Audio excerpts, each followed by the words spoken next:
আজকে আমি ডালের বড়ার রেসিপি নিয়ে আসছি।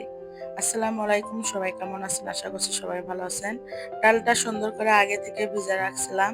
সুন্দর করে ধুয়ে নিয়ে আমি পাটায় বেটে নেব, আর পাটায় বেটে নিলে সেটা ভালো হয়। আমার ডালটা বাটা হয়ে গেছে। এর ভিতর এখন আমি পেঁয়াজ, কাঁচামরিচ দিয়ে দেব,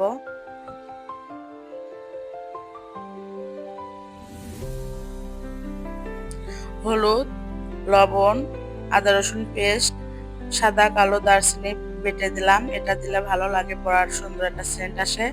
জিরা পাউডার, মরিচের গুঁড়া দিলাম একটু কালার আসার জন্য। তারপরে সুন্দর করে আমি সব উপকরণ মিক্সড করব।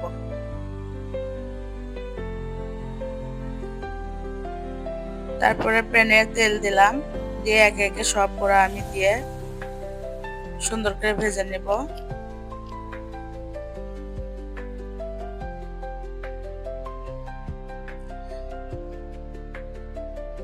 দুই পাশে মুচমুচে করে সুন্দর করে ভেজে নিয়ে এটা ভাতের সঙ্গে ভালো লাগে। আমি ভাত দিয়েই খাবো।